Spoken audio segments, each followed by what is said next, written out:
Se a reconciliação, olha, reconciliação, o que se trata a reconciliação?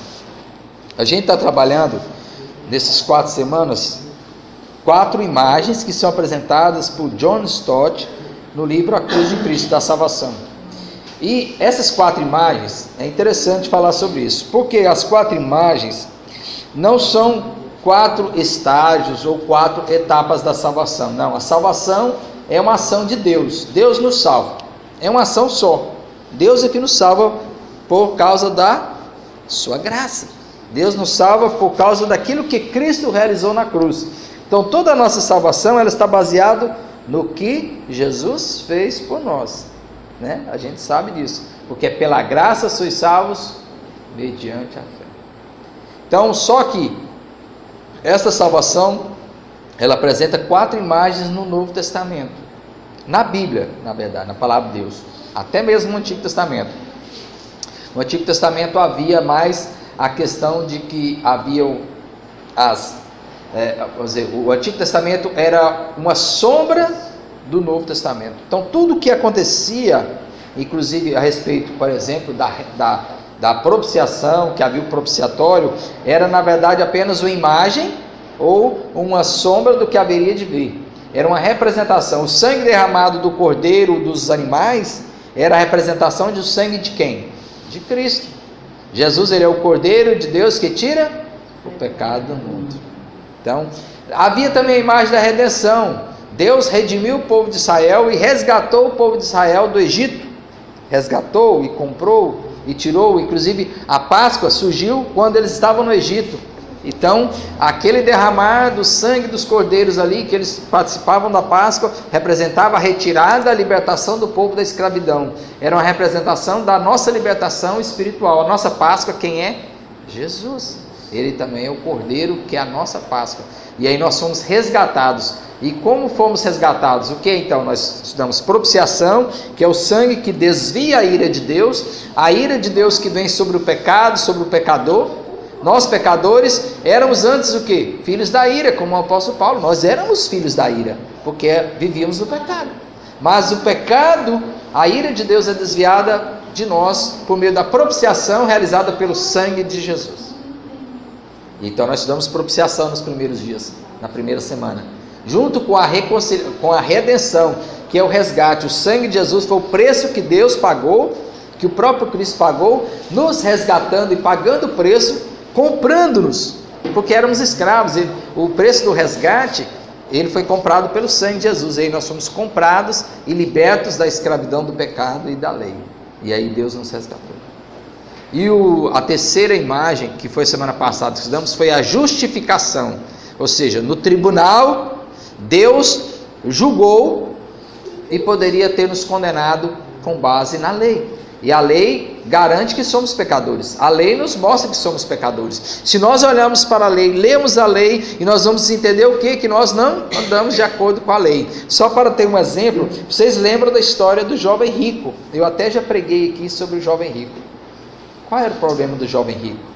Muitas pessoas às vezes entendem assim, que o jovem rico, ele não aceitou o convite de Jesus e não aceitou a salvação por amor ao dinheiro, de fato. Mas o problema do jovem rico era muito mais do que isso. Sabe o que é o problema do jovem rico? Quando o jovem rico chegou a Jesus e disse para Jesus assim: mestre, o que farei para herdar a vida eterna? Aí Jesus disse: você conhece os mandamentos? Ele: eu conheço, não matarás, não roubarás, e foi citando, né? E ele disse, eu cumpro todos esses mandamentos, eu os cumpro. Aí Jesus disse para ele assim: vai, vende tudo que tens e me segue. Geralmente a gente diz assim, que ele não quis a salvação porque ele amava o dinheiro, e é verdade, isso é verdade, que ele amava o dinheiro, mas não foi exatamente por isso. O problema do jovem rico é que quando ele disse para Jesus: eu cumpro todos os mandamentos, ele estava enganando-se a si mesmo. Porque eu pergunto, quem é que cumpre todos os mandamentos? Ninguém cumpre. Nós não cumprimos toda a lei. O único que cumpriu toda a lei foi Jesus. O jovem rico, ele acreditava que ele andava de acordo com a vontade dele. Quando Jesus disse: vai, vende tudo que tens e me segue, Jesus mostrou para ele assim: você não cumpre nem o primeiro mandamento. Qual que é o primeiro mandamento? Lá no Antigo Testamento, na tábua da lei, no Êxodo 20, o primeiro mandamento é: não terás outro Deus diante. O primeiro mandamento é amar a Deus sobre todas as coisas. Então, resumindo, amar a Deus sobre todas as coisas ou não ter outro Deus é a mesma coisa, né? Você tem que ter só um único Deus. E aí Jesus mostrou para ele que nem o primeiro mandamento ele cumpria. Por quê? Porque ele tinha um outro Deus. Qual era o Deus dele? O dinheiro. Então, percebe? Então, quando nós olhamos para a lei nos mostra que somos pecadores. Então, Paulo diz por isso lá em Romanos 3, que não há um justo sequer. E por isso que Deus pode nos condenar. Mas por que Ele nos considera justos? Por que Ele nos declara justos? Aí Paulo diz, justos por causa de Cristo. Por isso que nós lemos aqui, logo, muito mais agora sendo justificados pelo seu sangue. É o sangue de Jesus que nos torna, Deus pode nos declarar justos. Ele não nos faz justos, Ele não nos torna justos de uma vez por todas assim, como até falei na semana passada, que às vezes a Igreja Católica, a teologia dela, ensinava que você tem uma visão de que você se torna justo e moralmente justo. Não, é um processo, isso é um processo, a santificação é a partir do momento que somos salvos, aí nós constantemente somos transformados pelo Senhor para sermos santos. Então a justificação é simplesmente um ato de fé, você crê e você recebe o perdão de Deus, a justificação por causa de Cristo. Por isso que Paulo diz lá, justificados pois mediante a fé temos paz com Deus. Você passa a ter paz com Deus. E aí que nós entramos no quarto ponto, ou na quarta imagem da salvação, que é a reconciliação. O que vem a ser isso? Reconciliação. A quarta imagem da salvação, reconciliação. Veja que quando nós falamos de propiciação, a imagem era baseada no Antigo Testamento, no templo. Lá na tábua da lei havia o propiciatório, o sangue era derramado sobre o propiciatório e a ira de Deus era desviada por causa do sangue, que representava o sangue de Cristo. A redenção, a imagem se baseava no mercado de escravos. O escravo era comprado e liberto. Assim, Deus tirou dessa imagem, nos mostra que nós também somos resgatados do pecado e libertos para ser livres para Deus. A justificação é lá no tribunal. Deus declarou, decidiu como juiz, bateu o martelo e disse: esses são justos por causa de Cristo, não por eles, mas porque Cristo morreu por eles. E agora a reconciliação, a imagem da reconciliação, ela está na casa, na família, nos amigos. Por quê? Porque reconciliação é exatamente aquilo que acontece no dia a dia, na nossa rotina. Nós não vivemos de reconciliação uns com os outros? Quem aqui nunca brigou com o marido? Não adianta querer disfarçar. Minha esposa briga comigo. Eu brigo com ela. Quem nunca brigou com o filho? Quem nunca discutiu com o irmão? Quem nunca brigou com o vizinho? Quem nunca, né? Todos nós.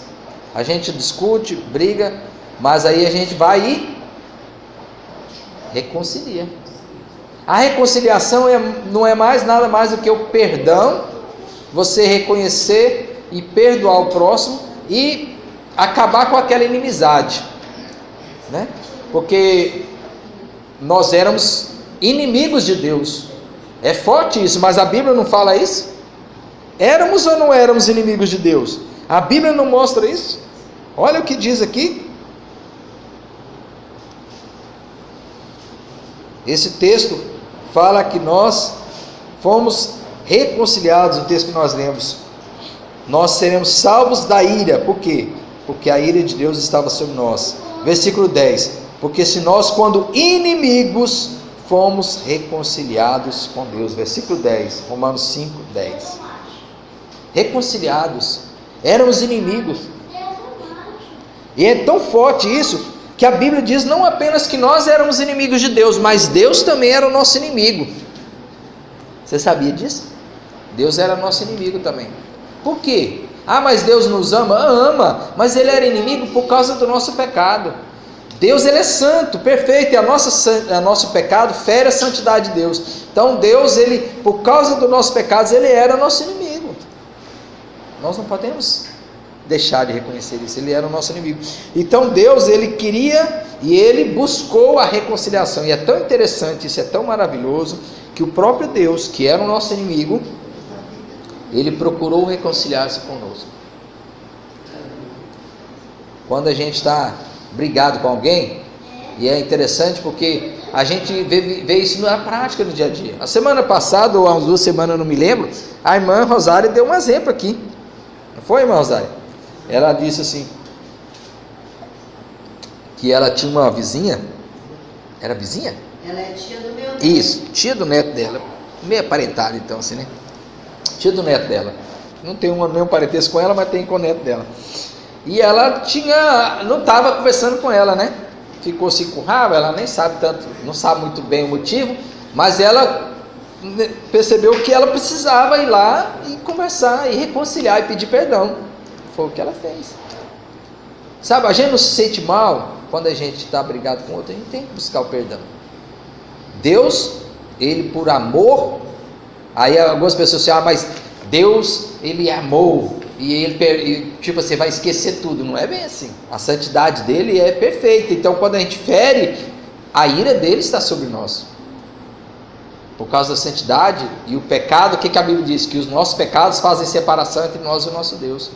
Mas ele, por amor, ele então procurou reconciliar conosco. Olha, ele nos odiava. Isso é a verdade. Ele tinha uma ira sobre nós por causa do nosso pecado. Mas ele procurou reconciliar. Mas não foi assim, gratuitamente. Por causa do pecado, ele precisava de que esta reconciliação acontecesse de uma forma que a sua ira fosse aplacada. Então foi necessário pagar um preço. Era necessário que a sua ira fosse desviada dele. Por isso que primeiro veio a propiciação. O sangue de alguém, ou alguém deveria pagar o preço. E ele mesmo pagou o preço por meio de quem? De Jesus. Nós vamos ver um outro texto que nós vamos ler em 2 Coríntios, vai explicar claramente, vai explicar claramente como se deu isso, mas nós vamos chegar lá, tá? Ou seja, essa imagem da reconciliação, das 4 imagens, né? Propiciação, redenção, justificação e reconciliação, é a mais popular.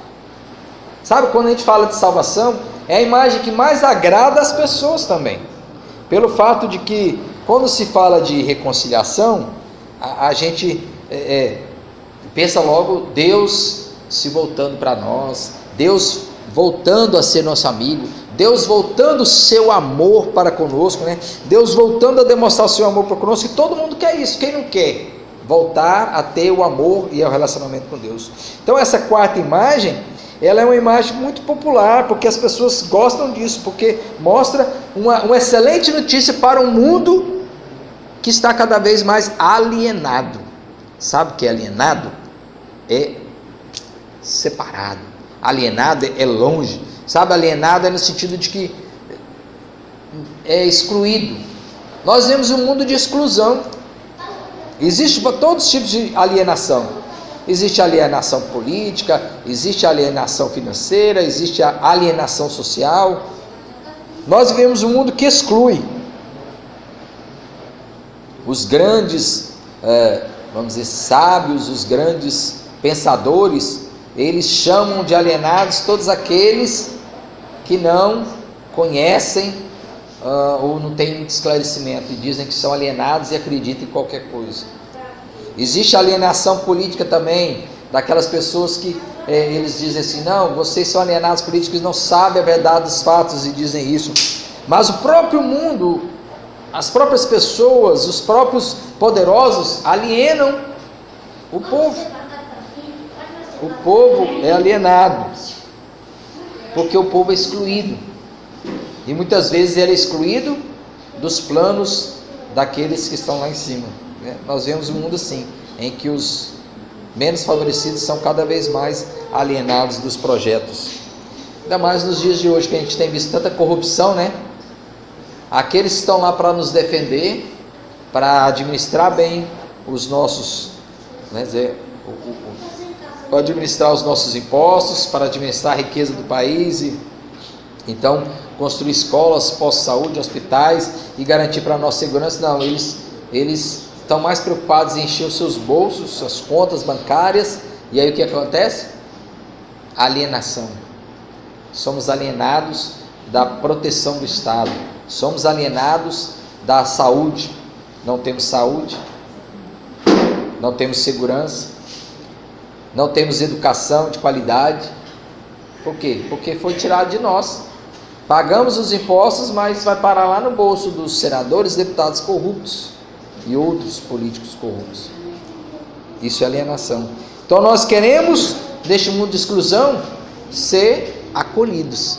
Então essa imagem de acolhimento, e Deus mostra isso. Então todo mundo gosta dessa imagem, essa imagem é muito popular.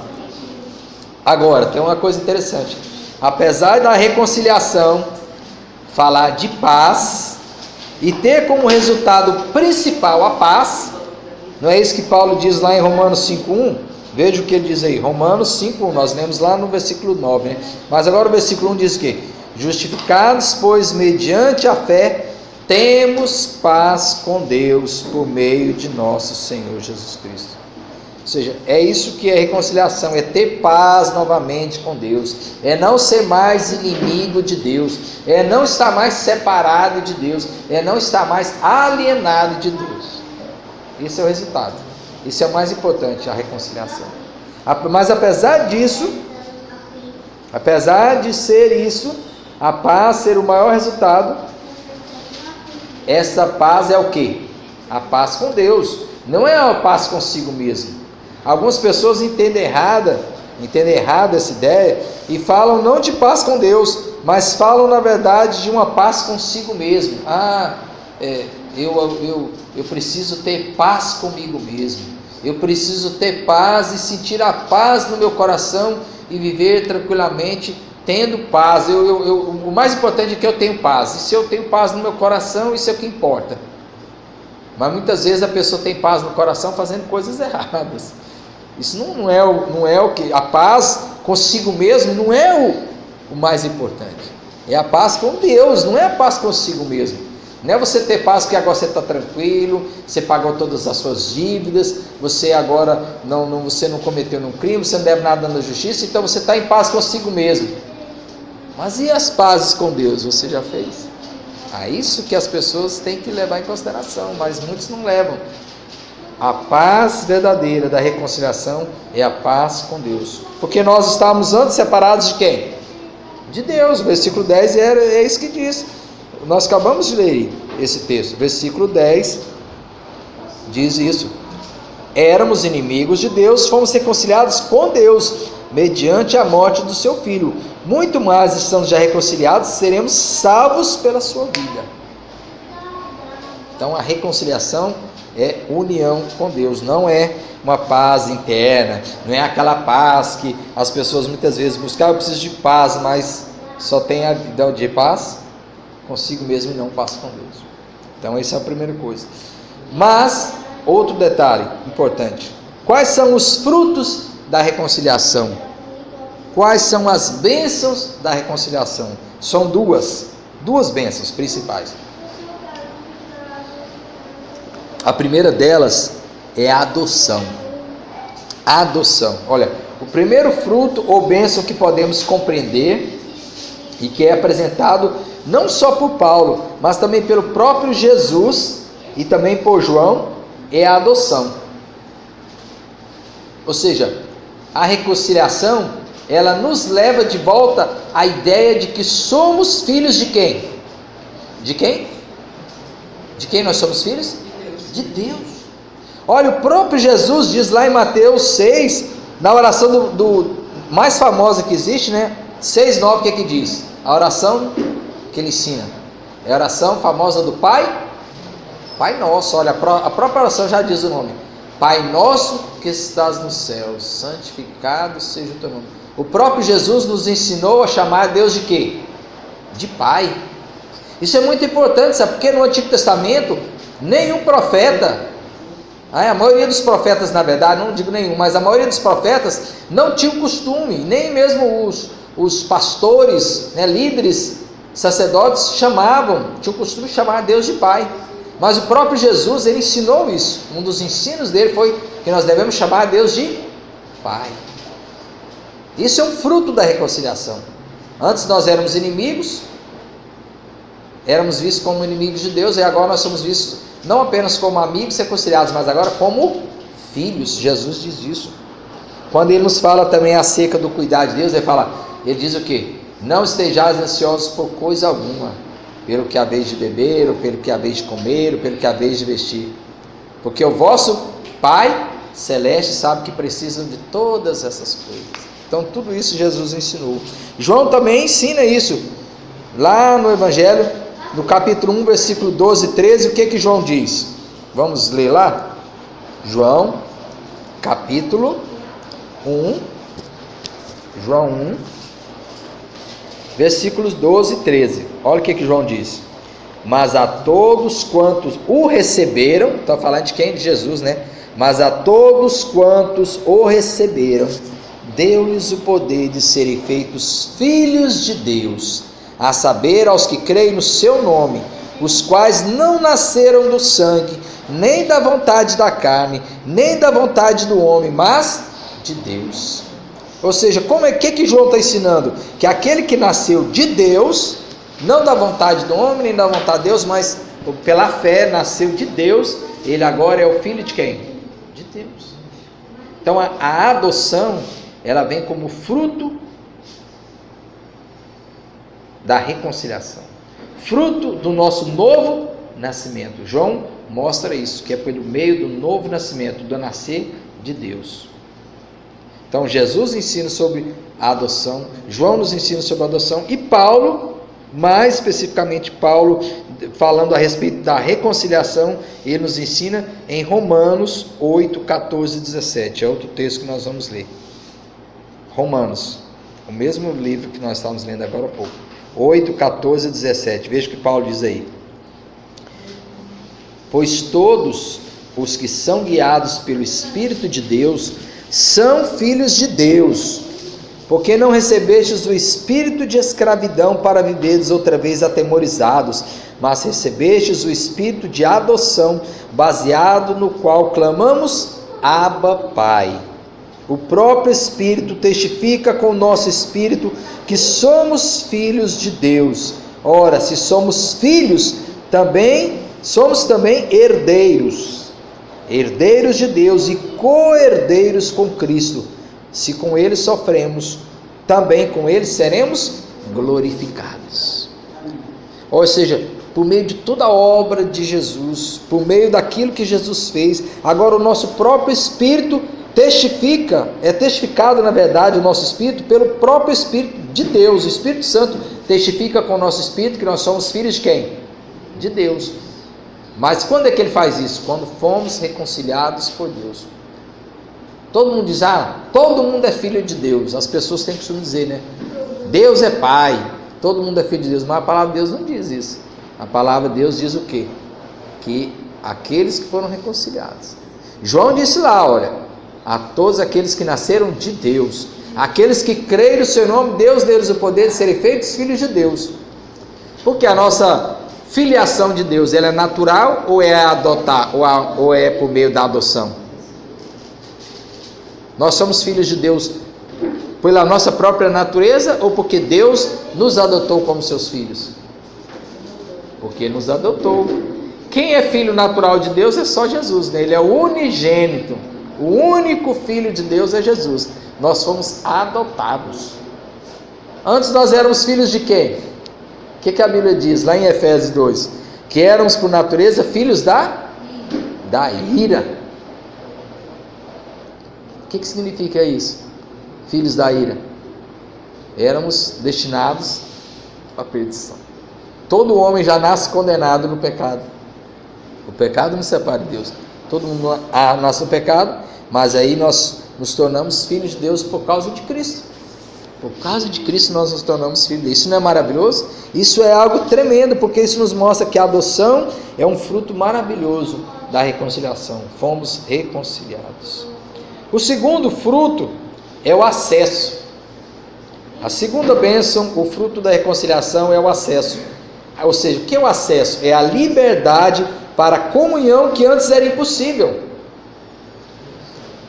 Meus irmãos, aquele que não foi reconciliado com Deus, aquele que não conhece a Deus, aquele que ainda não foi salvo, ele pode até orar, Deus pode até ouvir, ele é por causa da sua graça maravilhosa, comum, que ele faz nascer o sol sobre os justos e os injustos, ele consegue, e ele pode até conceder bênçãos a todas as pessoas, até mesmo aqueles que o negam, ele às vezes até usa de misericórdia, mas o acesso direto ao Pai só é concedido a quem? A quem foi reconciliado. Ninguém tem acesso a Deus senão por Jesus. Por isso que Jesus disse o quê? Eu sou o caminho, a verdade e a vida. Ninguém vem ao Pai senão por mim. Então, se as pessoas quiserem ir ao Pai por meio de João, Pedro, Tiago, Maria, não vai, ou por qualquer outro ser, não, é só por Jesus. É por causa do sangue de Jesus, por causa do perdão dos nossos pecados, da salvação, da reconciliação, que nós temos acesso. No Antigo Testamento, quem é que podia falar com Deus? Uma vez por ano, o sumo sacerdote representava o povo diante de Deus e apresentava o sacrifício. Só um homem, uma vez por ano, que podia fazer isso. Mas aí quando Jesus morreu, a Bíblia diz que o véu foi rasgado. E aí nós temos hoje livre acesso a Deus. Mas quem é que tem esse livre acesso? Aquele que foi reconciliado. Veja o que nos diz Efésios 2, 16, 18. Efésios 2, 16, 18.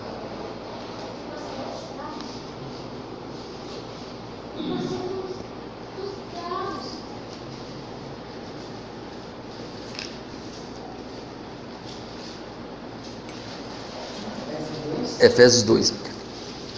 Efésios 2, 16 e 18. Tá. Tu faz batata frita pra mim? Mais tarde eu faço. Agora pega a copa. Em casa. Tá, pega água lá pra mim, então, por favor. Pra mim e pro papai. Eu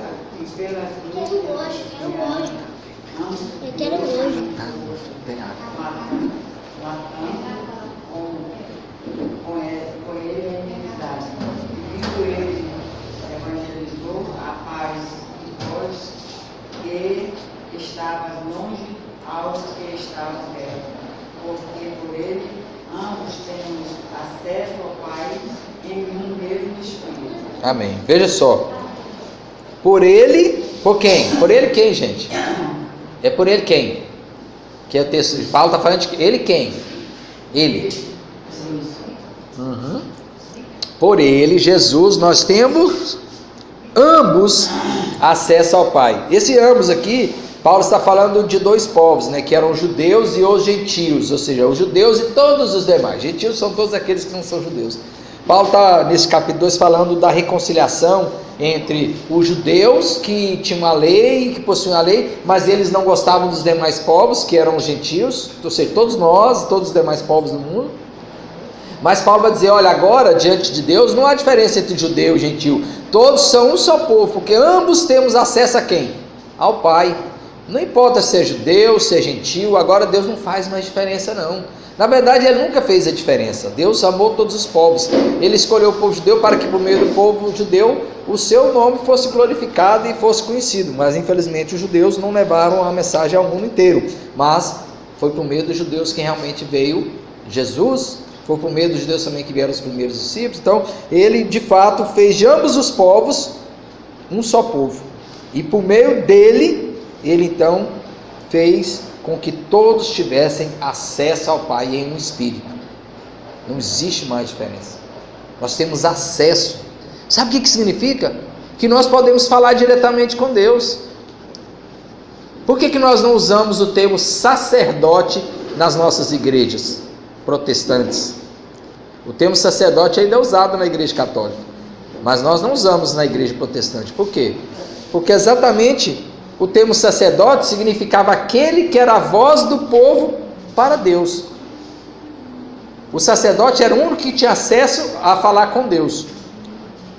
Por isso que até hoje na igreja católica as pessoas, eles são ensinados a confessar para o padre então vai falar com Deus, e aí ele dá uma penitência, a pessoa vai... É como se o sacerdote é o representante de Cristo na terra, é o representante de Deus. Até o termo, só um momento, ele diz assim, o termo lá é Vicarius Filii Dei, ou seja, o substituto do Filho de Deus, que é até uma blasfêmia. Isso é uma blasfêmia. Na verdade, não existe substituto para o Filho de Deus. Ele nos deu livre acesso ao Pai. Sim. Hoje eu estava assistindo na televisão um programa evangélico, todo mundo sabe qual é. Um monte de pessoas para levar os pedidos a ele. O tempo de Salomão. Quando nós podemos, né? Exatamente. Temos livre acesso de falar com Deus. Né? Agora aquele monte de gente, não está naquele monte de papel, e o pastor já falou assim, hoje mesmo eu vou viajar para levar esses pedidos para orar no tempo de Salomão. E aí?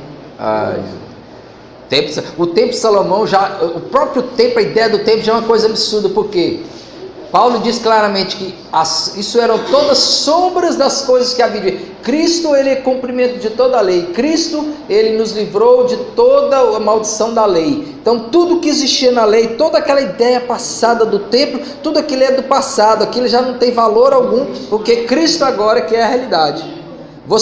O templo de Salomão é voltar ao passado, é a porca voltando para a lama. Em outras palavras, é você querer agora rasgar novamente, ou seja, você pisar no sangue de Jesus, desprezar todo o sacrifício de Jesus na cruz, para querer viver o passado.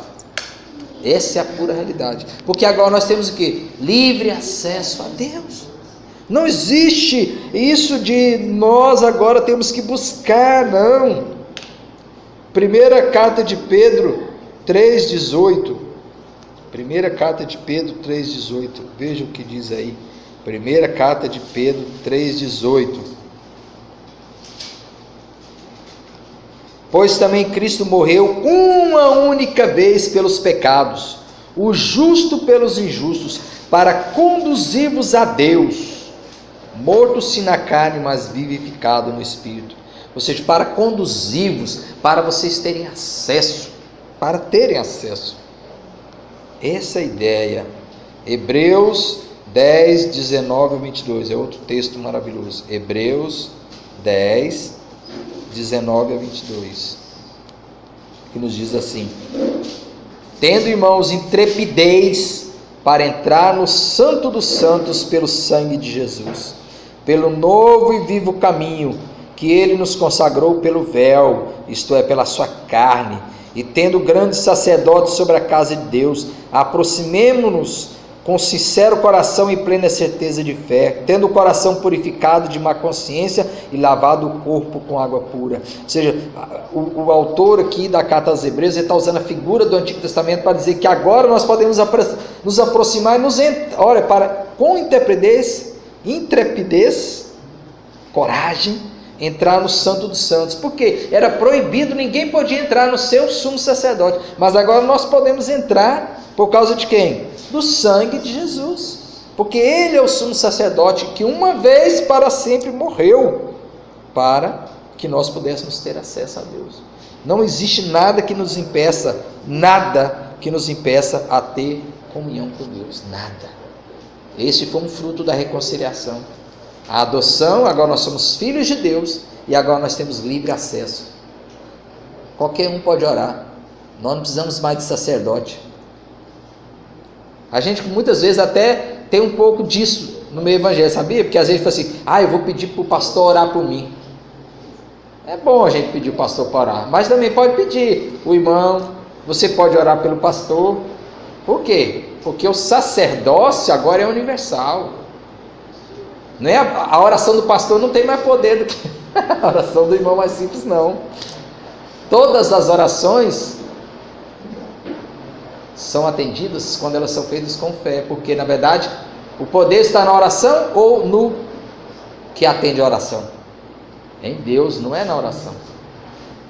Então, é tão interessante que esta igreja aí que a irmã está citando, ela recebeu um nome interessante lá na Venezuela. Quando chegou lá na Venezuela, ela passou a chamar Oración Fuerte al Espírito Santo, ou seja, oração forte ao Espírito Santo. Mudou o nome, que aqui era um, para lá, para outro nome, porque na época teve um problema aí, que alguém chutou imagem, uma santa, viram um rebuliço, aí eles até mudaram o nome, mas olha o nome, oração forte ao Espírito Santo, porque eles têm uma ideia assim, de que aqueles, faz uma oração forte e ali Deus atende. Por isso que eles pegam lá os pedidos para levar lá, porque a oração deles é mais forte. Mas a oração de uma pessoa simples, de uma pessoa que ama a Deus, é atendida assim como a oração de um pastor.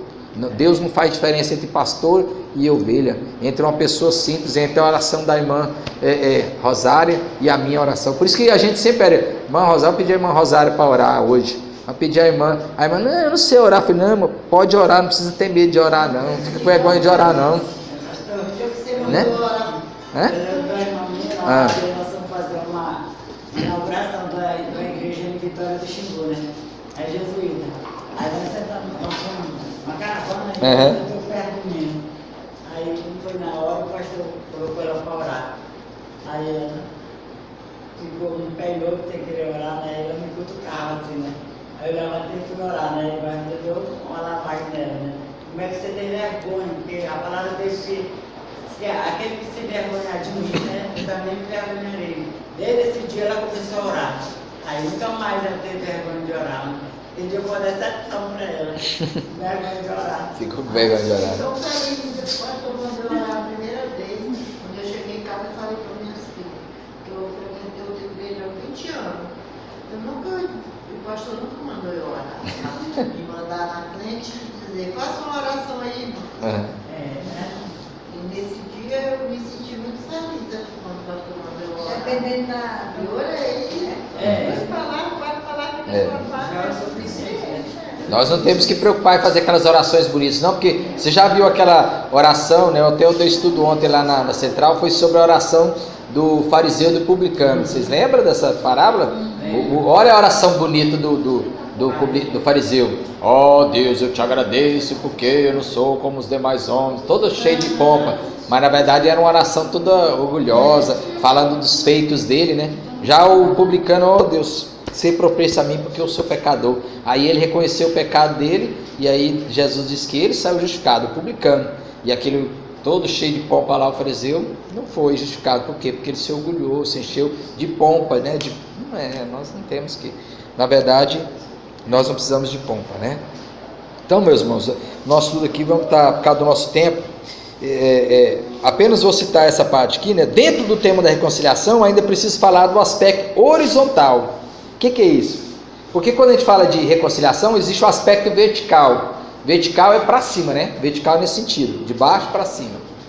Ou seja, vertical é a nossa reconciliação com Deus, é a reconciliação de Deus com quem? Conosco. Mas também existe a questão da reconciliação horizontal. Em Efésios, Paulo vai dizer que nós agora somos um só povo. Eu já falei sobre isso, né?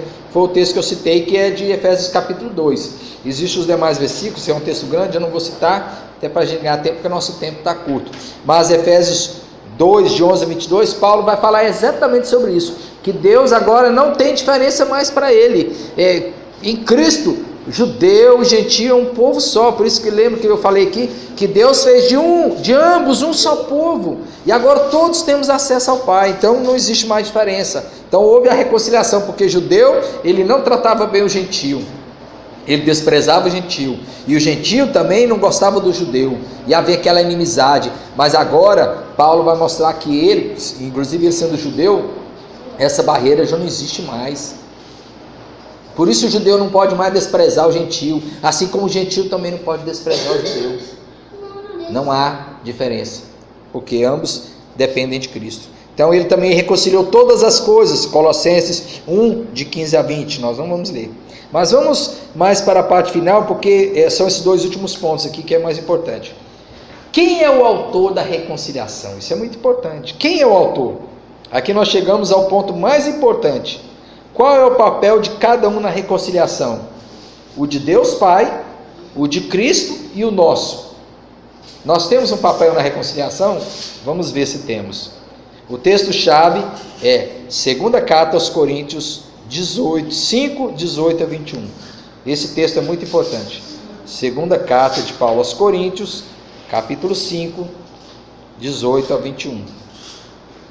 Aí nós vamos ver quem é o autor da reconciliação. Veja o que diz aí.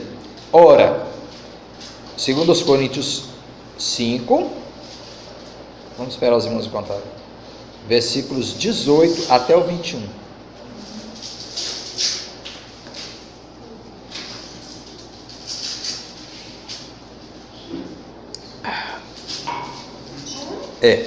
Diz assim: ora, tudo provém de Deus, que nos reconciliou consigo mesmo por meio de Cristo, e nos deu o mistério da reconciliação, a saber, que Deus estava em Cristo reconciliando consigo o mundo, não imputando aos homens as suas transgressões, e nos confiou a palavra da reconciliação. Daqui a pouco a gente volta para ler os demais versículos, mas vamos aí primeiramente. Quem é o autor da reconciliação? É Deus Pai. Isso é muito importante. O autor da reconciliação é o próprio Deus Pai. Paulo diz isso claramente. Ele é o autor de todas as coisas. Ele está falando de Deus Pai. Ele deixa isso claro quando ele diz: olha, tudo provém de Deus, que nos reconciliou consigo mesmo, por meio de quem? De Cristo, Filho. Então o autor, quem nos reconcilia, é Deus Pai. Ele é que nos reconciliou. Isso é muito importante saber, que Deus, ele era o nosso inimigo, e ele precisava também de se reconciliar conosco, e ele nos reconciliou por meio de Cristo, seu Filho. Então Deus era o nosso inimigo e nos reconciliou. Então ele é o autor da reconciliação, e ele nos reconciliou com Cristo, por meio de Cristo. Cristo, ele foi o agente da reconciliação. Por meio dele que Deus nos reconciliou. Viu o texto novamente? Ele nos reconciliou consigo mesmo por meio de Cristo. E o versículo 19 diz: a saber que Deus estava em Cristo. Então o Pai, ele sofreu. O Pai sofreu também lá na cruz, quando ele estava em Cristo, para nos reconciliar consigo. Muita gente tem aquela ideia e fala assim, às vezes uma ideia meio equivocada e meio mística, assim: Deus, ele exigiu que sua ira fosse aplacada por causa do nosso pecado, e ele exigiu que Cristo cumprisse a lei, e exigiu que Cristo morresse na cruz. Mas eles não percebem que Deus estava em Cristo. Deus sofreu. O Pai que realizou isso. Ele não apenas exigiu de Cristo, ele estava com Cristo. Quem realizou, quem morreu foi Cristo, mas Deus estava em Cristo. O Pai estava ali. O Pai sofreu com ele. Cristo foi o agente. O Pai foi o autor e Cristo, o Filho, foi o agente. Como? Deus o fez pecado por nós. Olha que interessante o versículo 21. Aquele que não conheceu o pecado, que é Jesus, versículo 21. Ele o fez pecado por nós, para que nele fôssemos feitos justiça de Deus. Olha que interessante. Deus o fez pecado por nós, para que nele fôssemos feitos justiça de Deus. Jesus nunca teve nenhum pecado, mas Deus fez ele pecado. Ou seja, ele recebeu o nosso pecado. E por último, agora, concluindo, qual é o nosso papel na reconciliação? Deus, ele é o autor, Cristo é o agente. E nós, temos algum papel? O nosso papel, sabe qual é? Diz aí. Nós somos os embaixadores da reconciliação. Nós não temos nenhum papel no sentido objetivo. Nós não fazemos nada. Nós apenas recebemos o perdão. Ele que nos reconciliou. Agora, o nosso papel é de embaixadores. Veja o versículo 20. De sorte que somos embaixadores em nome de Cristo, como se Deus exortasse por nosso intermédio. Em nome de Cristo, pois, rogamos que vos reconcilieis com Deus. Qual que é o nosso papel? O nosso papel é falar aos outros, é mostrar para os outros que Deus já reconciliou conosco, Deus já fez e já pagou o preço, Deus já enviou Jesus, o sangue já... Então a ira dele já foi aplacada, ele já não tem mais nenhuma ira para conosco, os seus filhos. Agora nós precisamos nos reconciliar com ele, e por isso que nós recebemos a salvação, e aqueles que ainda não receberam, precisam receber. De que forma? Nós somos os embaixadores. Deus não envia os seus anjos para pregar o Evangelho. O Evangelho não nasce, não cai do céu como chuva. Alguém já disse, o pregador, acho que foi, não sei se foi, que alguém citou, se foi João Calvino que falou que o evangelho não cai como chuva. É preciso pregar o evangelho. Nós temos que pregar o evangelho. O evangelho não cai assim, as pessoas vão, não. Nós temos que ser. Nós somos embaixadores. Deus já realizou com a reconciliação, a sua parte já foi realizada. Agora é necessário não apenas expor essa verdade aos homens, mas fazer o apelo para que estes recebam a salvação. Vocês estão entendendo? Deus já reconciliou. Deus já nos perdoou. Mas as pessoas ainda não sabem e precisam ouvir que Deus reconciliou consigo o mundo.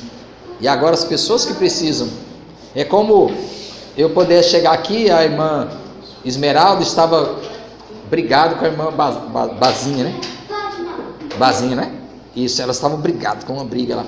Aí só que aí ela foi e conversou comigo, não, eu já perdoei ela no meu coração e eu não quero mais, eu não tenho mais nada contra ela. Aí eu vou e chego na irmã Bazinha, olha irmã, a irmã Esmeralda, ela não está mais, ela quer ser a sua amiga, porque ela já esqueceu tudo. E aí a irmã Bazinha vai e as duas se unem. Você está entendendo? É mais ou menos sentido. Deus, ele já nos perdoou, mas as pessoas ainda não reconciliaram, muitos, e aí nós somos embaixadores para levar, expor isso, a verdade, que Cristo pagou todo o preço. Ele foi o nosso, que é aquele que derramou sangue para a propiciação, para Deus desviar a sua ira, Ele nos resgatou do pecado, Deus nos considera justos por causa de Cristo, e agora nós precisamos levar essa mensagem, porque nós somos embaixadores, levar o Evangelho e pregar aos outros, para que as pessoas lá fora, que ainda não conhecem, possam então receber e aceitar essa reconciliação, né? E ter esse presente, essa grande maravilha na vida, esse presente maravilhoso que é a reconciliação. Amém? Amém.